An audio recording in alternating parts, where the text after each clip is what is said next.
ರಾಜ್ಯ ರೈತ ಸಂಘ ಹಾಗೂ ಹಸಿರು ಸೇನೆಯಿಂದ ವಿಜಯಪುರದಲ್ಲಿ ಇಂದು ಹಮ್ಮಿಕೊಂಡಿದ್ದ ರೈತ ಕ್ಷೇತ್ರೋತ್ಸವಕ್ಕೆ ಕೈಗಾರಿಕಾ ಸಚಿವ ಎಂಬಿ ಪಾಟೀಲ್ ಚಾಲನೆ ನೀಡಿದರು. ಇದೇ ಸಂದರ್ಭದಲ್ಲಿ ಸಿದ್ದೇಶ್ವರ ಸ್ವಾಮಿಗಳ ಭಾವಚಿತ್ರಕ್ಕೆ ಪುಷ್ಪನಮನ ಸಲ್ಲಿಸಿದರು.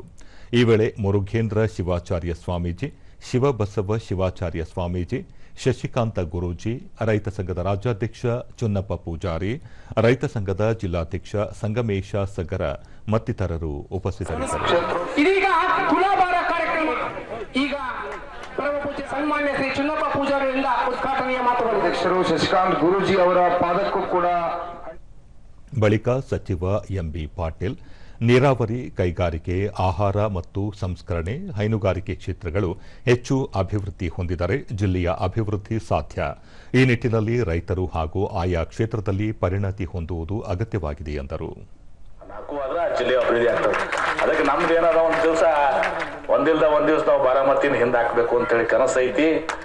ಸಿದ್ದೇಶ್ವರ ಅಪ್ಪಗಳ ಒಂದು ಆಶೀರ್ವಾದ ಇತ್ತ, ಅದು ನನಸು ಆಗ್ತೈತಿ. ಆ ದಶಲ್ಲಿ ಆ ಪ್ರಯತ್ನಗಳನ್ನ ಹೆಜ್ಜೆಯನ್ನು ಇಡ್ತಾ ಇದೀವಿ.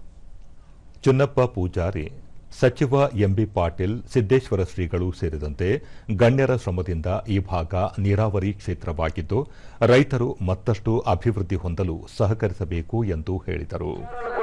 ಅವರ ಮಾತನ್ನ ತಪ್ಪದ ಈ ಭಾಗಕ್ಕ ನೀರಾವರಿ ಅನ್ನೋದು ಬಹಳ ಮಹತ್ವ. ನಮ್ಮ ರೈತರಿಗೆ ಏನ್ ಬೇಕಾಗೈತೆ? ಒಳ್ಳೆ ನೀರಾವರಿ ಬೇಕು, ಒಳ್ಳೆ ವಿದ್ಯುತ್ ಬೇಕು, ಒಳ್ಳೆ ಬೆಲೆ ಬೇಕು. ಇಷ್ಟಾರ ಸಾಕ.